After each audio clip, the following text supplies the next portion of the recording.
Yeah, everything's changing in college football. One thing that is going to change, that is going to create a bit more of chaos to the roster situation, that's the JUCO rules. Those are changing. We'll discuss coming up next here on Locked On Sooners.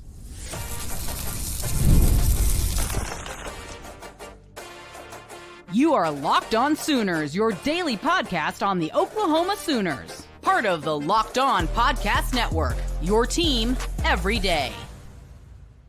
Thanks again for making Locked On Sooners your first listen every single day. Shout out to all the everydayers out there. Tune in and subscribe to the show wherever you get your podcasts. We're free and available on all podcast platforms and on YouTube. So hit that subscribe button and that notification bell to let you know when new episodes drop.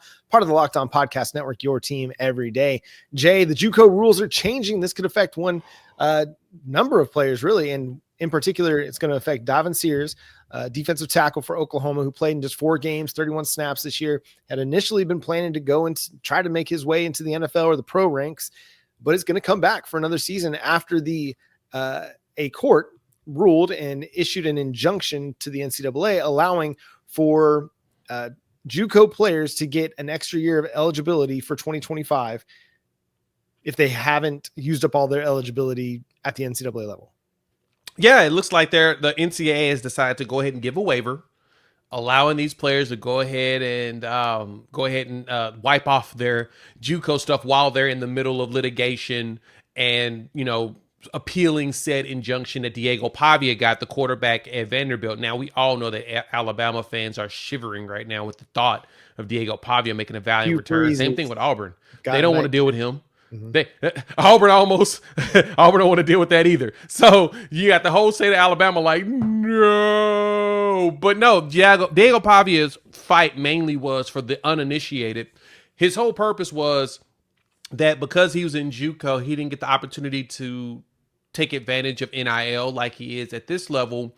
And it kind of it's kind of an antitrust thing, took away from his opportunities of earning. And so he believes he deserves at least an additional year for the 1 year he was in JUCO. That should not count towards his 4-year stay at the collegiate, at the D1 level. And I totally get it. I get the argument. And I saw a lot of people were upset saying, oh, if you do that, you're going to have a whole bunch of old people playing football. Have y'all not watched college football before? Don't we have a 9th-year senior over at Miami playing right now? Wasn't Chris Winkie and Brandon Whedon both like 28 years old when they finally decided to play college football instead of playing baseball? They had professional training, weightlifting, and was making money. Then they decided to come and play college football. That happens all the time. It's okay.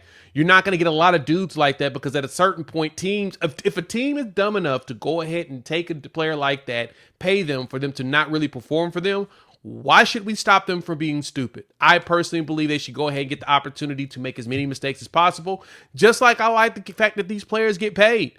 Let them make the opportunity to make dumb mistakes. We've all done it in our lives at least once in our life. I mean, I know I've probably done like 8 or 9, but it's not the point, John. The point is, this ruling is very fascinating because, yes, you're going to see a lot more JUCO guys come back because they weren't going to the NFL anyway. Guys that are going to the league, as you talked about, John, you said it very eloquently in the last segment.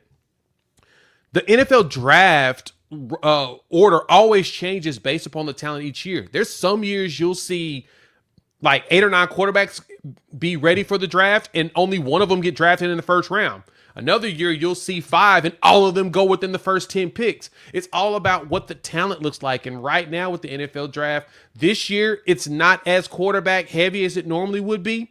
And so you've got a lot of other position players like a Travis Hunter jumping all the way to the top. Even though he's talented, you would have expected him, or heck, Ashton Jitty's probably going to go top 5. And you rarely see running backs go that high nowadays. So my point is, I think the ruling is fascinating, and I like that there's a possibility we're going to get some Sooners being able to make a return. Like you said, Sears, and then Kendall Dobie. If he wants to add 1 more year based upon that injury that happened, he plays this season and he's getting back in shape, maybe he wants to go 1 more year if the NCAA provides that waiver at that point. But I think it's a fascinating ruling. It's going to have some good ripple effects through college football. I think it makes a lot of sense for college football because, listen, the JUCO thing, that's a lot of times just an opportunity for a guy to get his grades right, show some maturity. And I think he should have the opportunity to go from that point to playing more than just however many years he'd have left of eligibility. It's a different game going from JUCO to the Division I ranks or even D2. I think it just provides an opportunity for those guys to really get an opportunity to develop. Not every guy comes in like a Jalen Redmond or a Kendall Dolby that's ready to roll, ready to rock and be a contributor right away. Ramondre Stevenson, like these guys that show up just ready to contribute right away.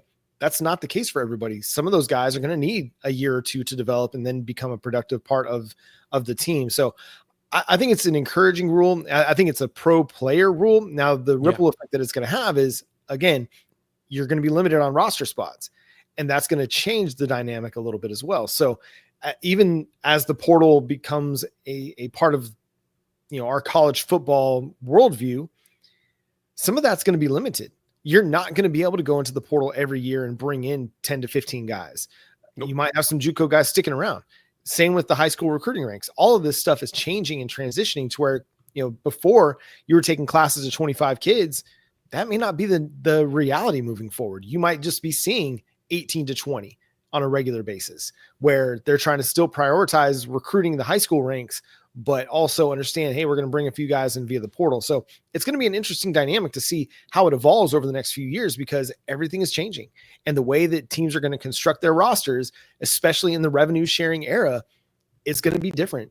Oklahoma is one of those teams out in the forefront trying to adapt their front office, their program, to look a lot like an NFL front office. And so they're bringing in guys that have some of that experience and are going to help them prioritize where to spend their rev share dollars. So it's going to be interesting. I don't know exactly where it's all going to land. I don't think anybody knows. It's still a sport that's evolving in dramatic fashion.